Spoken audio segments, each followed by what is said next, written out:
नमस्कार जय जगन्नाथ ओंकार education channel को आपन को स्वागत। आज आम जाना Odisha curriculum framework for school education 2025 आधार में द्वितीय श्रेणी भाषा और परिवेश समन्वित पाठ्यपुस्तक झुलना 2 पाठ्यपुस्तकर विषय प्रारंभ अच्छी वंदे उत्कल जननी आम राष्ट्रीय गीत ता परवर्ती रही आम जातीय संगीत जनगण मन अधिनायक आमर सूचीपत्र अच्छी विषय प्रथम भाग में परिवार विषय आसी पाठ 1 रु पाठ 6 पर्यंत अच्छी मांकड़ खाइब कांकड़ झोल होलीर मजा माँ परी मोर किए से हेब कांचन माउसी घर हाथी बाघ जीवे मामू घर सुआर थंट कोइलीर कंठ द्वितीय भाग रंगपसरा पाठ 7 रु पाठ 11 सभी हेले खुशी मामुनीर कंढई बेलून गला उड़ी महाराजा को ज्वर रंग छाड़गला तृतीय भाग में रही शस्य श्यामला पृथ्वी पाठ 12 रु पाठ 17 बरसाराणी चाषी भाई हसिला सुनार क्षेत 12 मासर कथा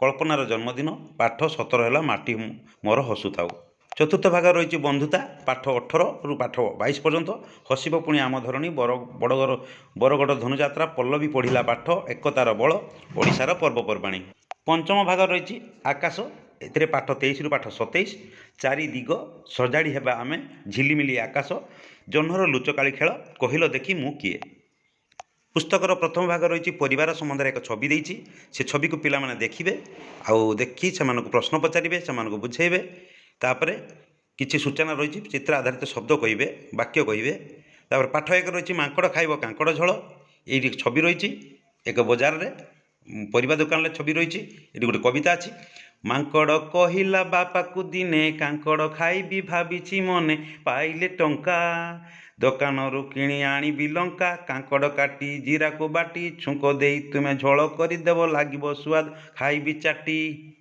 तापर एति बेलू डाकिले माँ शुणु थारे पुओ कहूची जहा बजार जीवी परिबा सौदा किणी आनिबी करी रोसेई देवी खुआई अझट हुआना शंख धन संखाड़ी मो पाठ पढ़ी सारी खेलुथा जाई ये कविता तापर कविता आधारित किसी प्रश्न रही आपने देखि था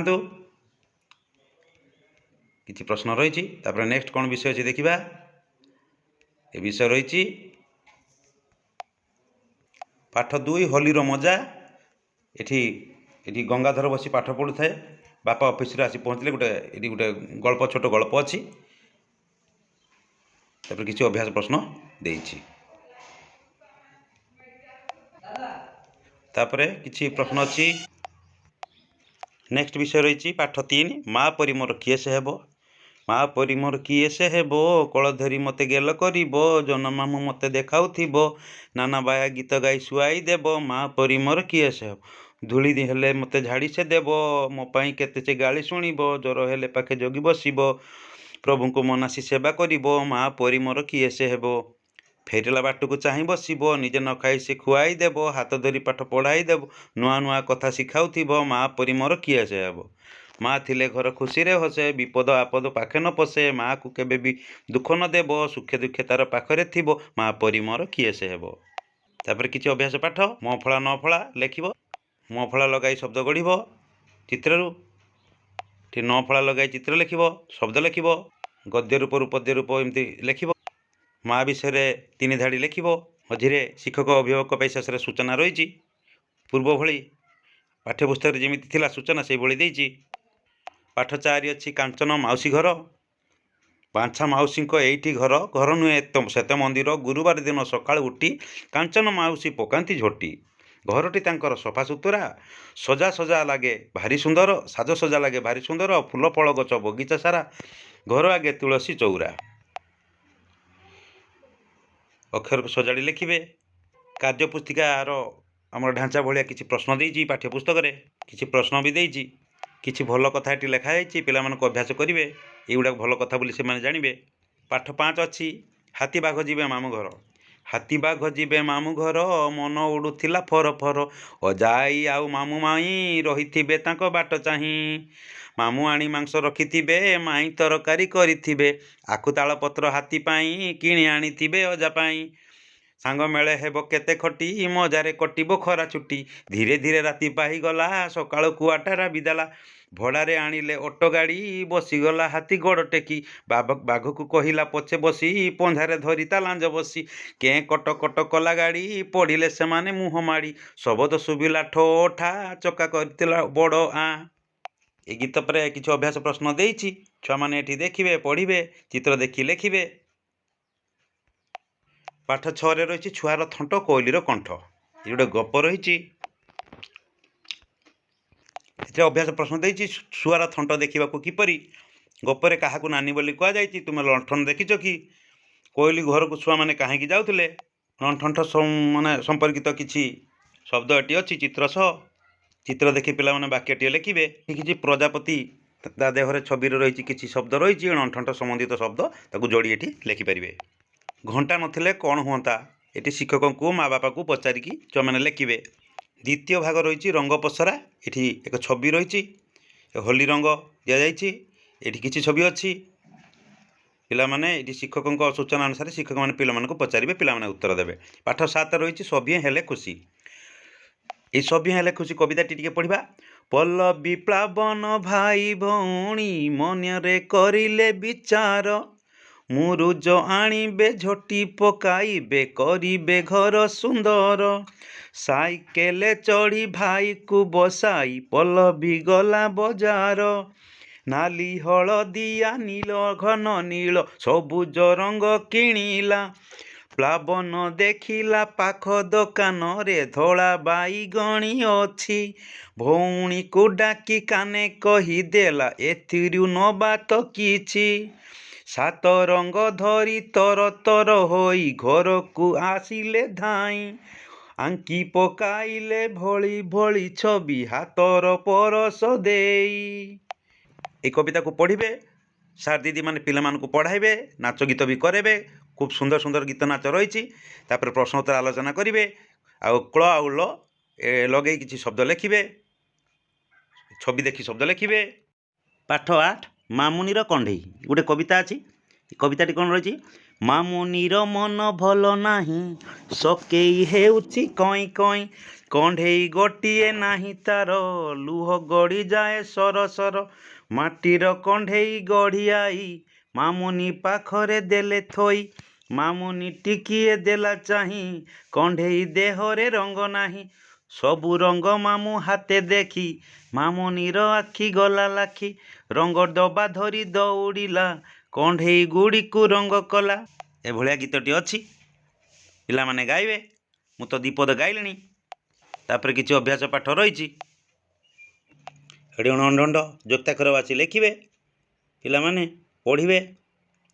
ହେଇ କିଛି ପ୍ରଶ୍ନ ଅଛି, ଦେଶ ପୂରଣ ଅଛି, କସ୍ତମ ଖସ୍ତମ୍ଭ ଦେଇଛି, ନଣ୍ଡ ଲଗେଇ ପିଲାମାନେ ଯୋଡ଼ି ଶବ୍ଦ ଲେଖିବେ।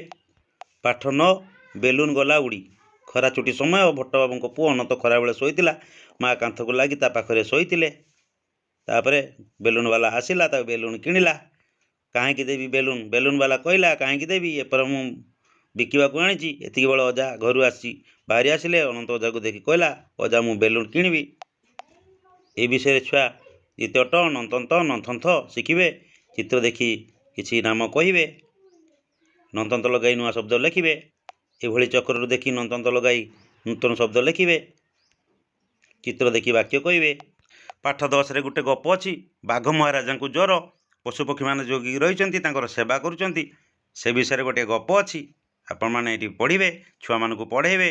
ପିଲାମାନେ ମୋବାଇଲରେ ବି ଦେଖି ପଢ଼ିପାରିବେ। ନୂଆ ପାଠ୍ୟପୁସ୍ତକ ବିଦ୍ୟାଳୟକୁ ଆସିନାହିଁ, ସେଥିପାଇଁ ଏ ଭିଡ଼ିଓଟି ଆପଣ ଦେଖନ୍ତୁ।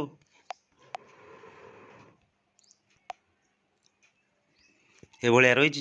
ପାଠ 11ରେ ରହିଛି ରଙ୍ଗ ଛାଡ଼ିଗଲା। ଜଙ୍ଗଲ ପାଖରେ ଗାଁଟିଏ, ନାଁଟି ତା'ର ସୁବର୍ଣ୍ଣପାଟଣା। ଗାଁ ଓ ଜଙ୍ଗଲ ମଝିରେ କୁଳୁକୁଳେଇ ନଈଟିଏ ବହିଯାଇଛି। କି ସୁନ୍ଦର ଗୋଟେ ଗପ ରହିଛି, ଛୁଆମାନେ ପଢ଼ିବେ। ମା ବାପାମାନେ ପିଲାମାନଙ୍କୁ ପଢ଼େଇବେ, ଶିକ୍ଷକ ଶିକ୍ଷୟିତ୍ରୀମାନେ ପଢ଼େଇବେ। ନୂଆ ପାଠ୍ୟପୁସ୍ତକ ଏପ୍ରିଲ ମାସଠାରୁ ପିଲାମାନଙ୍କ ସ୍କୁଲରେ ଏହି ନୂଆ ବହି ପାଠ୍ୟପୁସ୍ତକ ପଢ଼ା ହେବ ଦ୍ୱିତୀୟ ଶ୍ରେଣୀରେ। ଏ ବିଷୟରେ ଦୂଷିତ ଜଳ ବ୍ୟବହାର କଲେ କେଉଁ ସବୁ ରୋଗ ହୁଏ ଏଠି ଦିଆଯାଇଛି। ଶିକ୍ଷକ ସୂଚନା ଅଛି।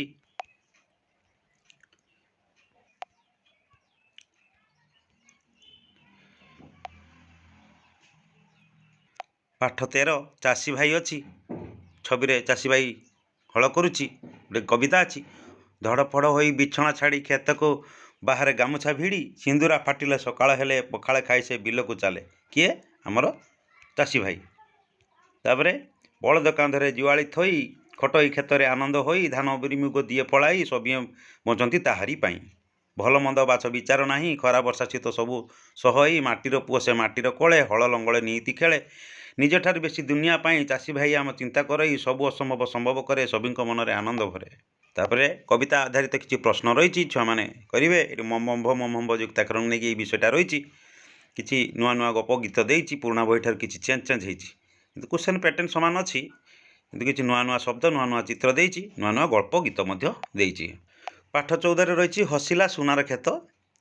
ଏଇ ଗାଁ ମୁଣ୍ଡରେ ପୁଷ୍କରଣୀ, ତା ପାଖରେ ଲାଗି ମାଳ କ୍ଷେତ। ଏଇ ଚାଷ ଜମି ବିଷୟରେ ଦେଇଛି କିଛି ଆମର ଗଳ୍ପ ଚିତ୍ର ବି ଦେଇଛି ପାଖାପାଖି। ପିଲାମାନେ ଦେଖି ତାକୁ ପଢ଼ିବେ। ଶିକ୍ଷକ ଶିକ୍ଷୟିତ୍ରୀମାନେ ଭଲ ଭାବରେ ପଢ଼ିବେ। ପିଲାଙ୍କୁ ଅଭିନୟ ସହକାରେ ସେମାନଙ୍କୁ ପଢ଼ାଇବାକୁ ଚେଷ୍ଟା କରିବେ। କିଛି ପ୍ରଶ୍ନ ବି ଦେଇଛି। ଏଠି ପ୍ରଶ୍ନ ଦେଇଛି 3ଟା ଝୁଡ଼ି ଦେଇଛି, ପରିବା, ଫଳ, ଶସ୍ୟ ଅଲଗା ଅଲଗା ତା ଭିତରେ ଲେଖିବେ। କେଉଁଟା ପରିବା, କେଉଁଟା ଫଳ, କେଉଁଟା ଶସ୍ୟ। ଏଠି କିଛି ପନିପରିବା ରହିଛି, ତାକୁ ରଙ୍ଗ ଦେବେ। ପାଠ 15ରେ ରହିଛି 12 ମାସ କଥା। ଗ୍ରୀଷ୍ମ ବୈଶାଖ ଜ୍ୟେଷ୍ଠ ମାସ, ପ୍ରଚଣ୍ଡ ରୌଦ୍ର ପରକାଶ। ଏଇ ବିଷୟଟା ଆଗରୁ ଥିଲା। ଏଇ ପୁରୁଣା ଗୀତଟି ପୁଣି ରିପିଟ୍ କରାହେଇଛି। ଦେଖିବା ନେକ୍ସଟ। ଏଠି ପାଠ 16ରେ ଦେଇଛି କଳ୍ପନାର ଜନ୍ମଦିନ। ଗୋଟେ ଝିଅଟିଏ, ତାର ଜନ୍ମଦିନ ହେଇଛି। ଜନ୍ମଦିନରେ ସେ ଗଛଟିଏ ଲଗାଇଛି। ତାକୁ ନେଇକି ଏକ ଗଳ୍ପ ଅଛି। ପିଲାମାନଙ୍କୁ ପଢ଼ିବେ। ଆଗେ ପ୍ରଥମେ ଭଲ ଭାବରେ ଶିକ୍ଷକ ଶିକ୍ଷୟିତ୍ରୀ ପଢ଼ିବେ, ମା ବାପା ମାନେ ପଢ଼ିବେ, ପିଲାମାନଙ୍କୁ ଘରେ ବି ପଢ଼ାଇ ପାରିବେ। କିଛି ପ୍ରଶ୍ନ ଆଧାରିତ ରହିଛି।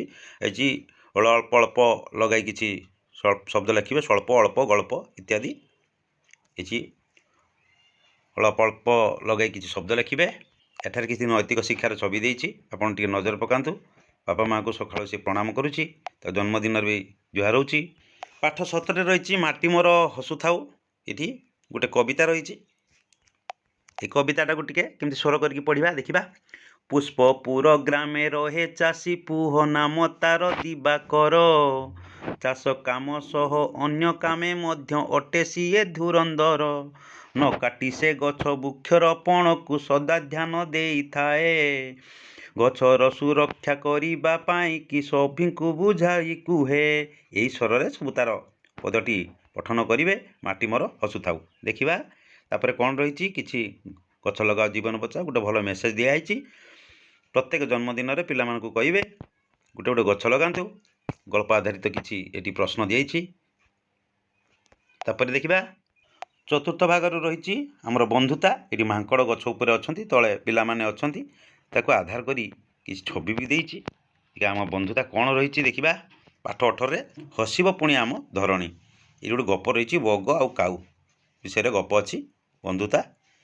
ଗଛ ସବୁ କାଟି ସଫା କରିଦେଲେଣି।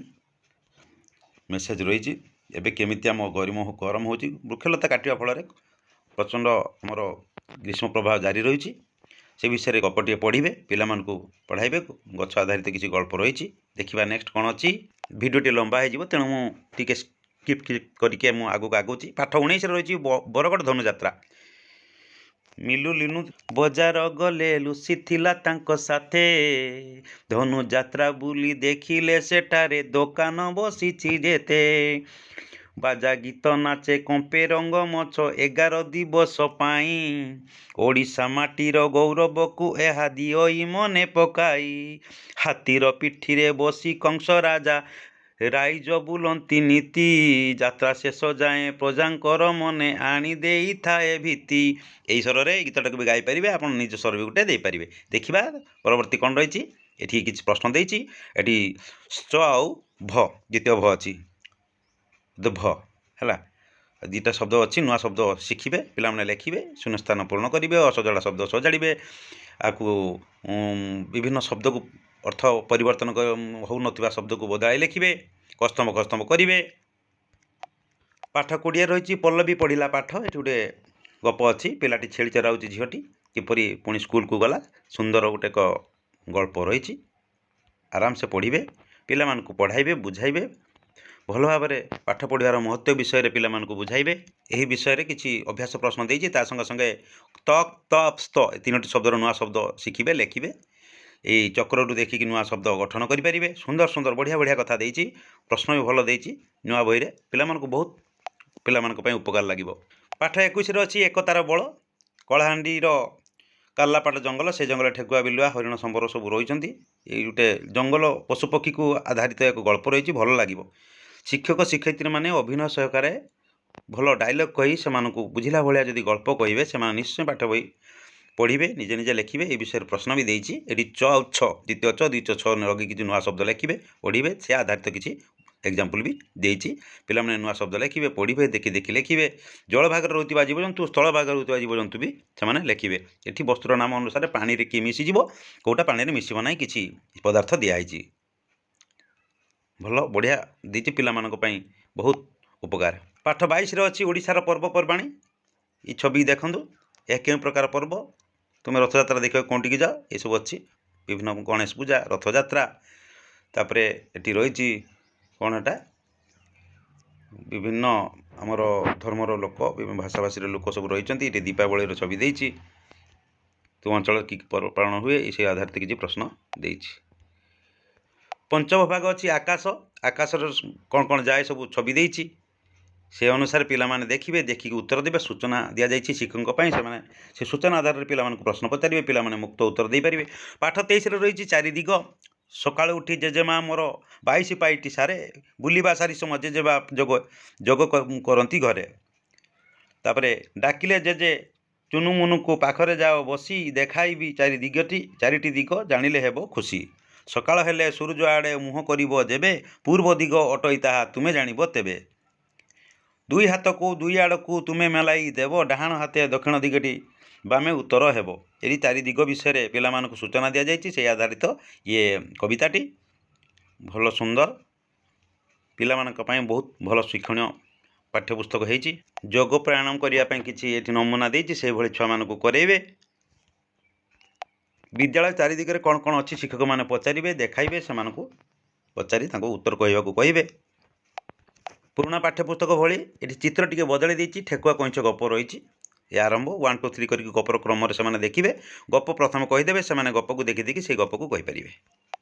ପାଠ 24ରେ ରହିଛି ସଜାଡ଼ି ହେବା ଆମେ। ଏ ଗୋଟେ କବିତା ରହିଛି। এই কবিতাটি টিকে পড়িবা। কি সুর রয়েছে দেখিবা। বরষুনি মেঘ আকাশরে এবে চাতক রহিছি চাহি, উৎকট হেলাଣି জলর ভাব এ সারা জগত পাই। জল উৎস সবু শুখিলাଣି এবে ছানিয়া জীব জগত, চিৎকার করନ୍ତି জল পাই সর্বে দিন রাতি অবিরত। এইভଳି কবিতার ସ୍ୱରକୁ ମୁଁ କିପରି ଗାଇଲି ଆପଣମାନେ ଗାଇପାରିବେ। ଆପଣ କିଛି ନୂଆ ସ୍ୱର ବି ଦେଇ ଗାଇପାରିବେ। ସମୟ ଆସିଛି ସଜାଡ଼ି ହେବାକୁ, ସଚେତନ ହେବା ଆମେ, ଯତନ କରିଣ ଲଗାଇଲେ ଗଛ ବଞ୍ଚିଯିବା ଧରାଧାମେ। এই কবিতা আধারিত কিছু প্রশ্ন ଅଛି। ବାରମ୍ବାର কবিতা ପଠନ କରିବେ, କବିତାର ଭାବାର୍ଥ ପିଲାଙ୍କୁ ବୁଝାଇବେ। କତ୍ ପ ଶବ୍ଦ ଲେଖିବେ, ଦେଖି ଦେଖି ଲେଖିବେ। ଏଇ କିଛି ଚକ୍ର ଦେଇଛି, ପତ୍ କ ଅକ୍ଷରକୁ ଯୋଡ଼ି ଶବ୍ଦ ଲେଖିବେ। ଚିତ୍ରରେ କେଉଁ କାମଟି କରିବା, କେଉଁଟା ନ କରିବା ବାଛିବେ। ପାଠ 25 ରହିଛି ଝିଲିମିଲି ଆକାଶ। ଏଇ କବିତାରେ ଗୋଟେ ଏଇ ଗଳ୍ପରେ ଛୋଟ ଗଳ୍ପଟି ପିଲାମାନଙ୍କୁ ପଢ଼ାଇ ବୁଝାଇବେ।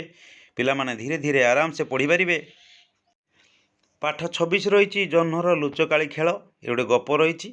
ଦୁଇଟା ପିଲା ଛିଡ଼ା ହେଇଛନ୍ତି, ପାଣି ଭିତରେ ପାଣି ଗୋଟେ ପଟ୍ରେ ଟବ୍ରେ ପାଣି ରଖିଛନ୍ତି, ତାପରେ ତା ଭିତରେ ରାତିରେ ଜହ୍ନକୁ ଦେଖିଛନ୍ତି, ସେଇ ବିଷୟରେ ଏକ ଖେଳ ଖେଳୁଛନ୍ତି। ଜହ୍ନକୁ ଧରିବା ପାଇଁ ସେ ଜାଲ ପକାଇଛନ୍ତି। ତାପରେ କିଛି ଅଭ୍ୟାସ ପ୍ରଶ୍ନ ଅଛି। ଏଠି ତଳେ ଯାଇଥିବା ଚିତ୍ର ଦେଖି ଗପଟିଏ କହିବେ। କୁକୁରଟି ମାଂସ ଖଣ୍ଡିଆ ଧରି ଯାଉଥିଲା, ରାସ୍ତାରେ ପୋଲ ପଡ଼ିଲା, ପାଣିରେ ତା ଛାଇ ଦେଖିଲା। ଆଉ ଗୋଟେ କୁକୁର ଭାବିଲା। ସେ ଗପଟି ପିଲାମାନଙ୍କୁ କହିବେ। ପିଲାମାନେ ପୁଣି ସେ ଗପକୁ ମନେ ରଖି ପୁଣି କହିବେ। ଏଠି ଆମର ଆଶାର ଧରିବା ଜହ୍ନର ଯେଉଁ ବିଷୟର କନସେପ୍ଟ ଥିଲା, ଏଟା ସେଇ କନସେପ୍ଟ। ଚଢ଼େଇଟି ଦର୍ପଣରେ ନିଜ ଛବିକୁ ଦେଖୁଛି, ଗଛର ଛବିକୁ ଦେଖୁଛି, ଫୁଲକୁ ଦେଖିଛି, ଆଉ ଗୋଟିଏ ଛବି ଭାବୁଛି। ପାଠ 27ରେ ରହିଛି କହିଲ ଦେଖି ମୁଁ କିଏ। କଣ୍ଠଟି ମୋର ଭାରି ମଧୁର, ଗାଏ ନାନା ଗୀତ କରି ମୁଁ ସ୍ୱର। କଳା ମୋର ଦେହ କାଉ ମୁଁ ନୁହେଁ, କହିକି ପାରିବ ନାମଟି କିଏ। ସଫା କରି ମୁଇଁ ଘର ଦୁଆର, ଖଜୁରୀ ପତରେ ଗଢ଼ା ଶରୀର, ମା ଭଉଣୀ ଅତି ନିଜର, ଘର କୋଣରେ ମୁଁ ରହେ। କହିଲ ଦେଖି ମୁଁ କିଏ।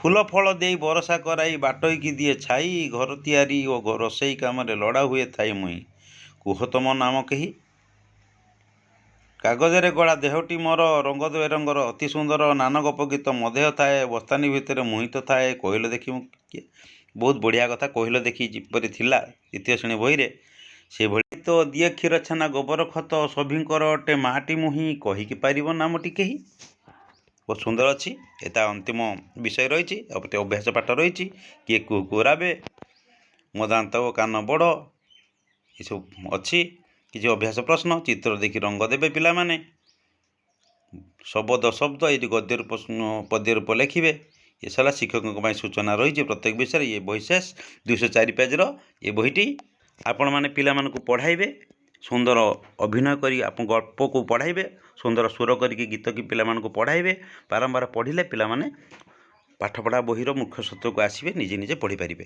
ଭଲ ଲାଗିବ ମୁଁ ଭାବୁଛି ଆପଣଙ୍କୁ ଆଜିକା ଭିଡ଼ିଓଟି ଭଲ ଲାଗିଥିବ ଆପଣଙ୍କ ପାଇଁ ବହୁତ ଧନ୍ୟବାଦ ବହୁତ ସମୟ ଧରି ଦେଖିଥିବାରୁ ନମସ୍କାର।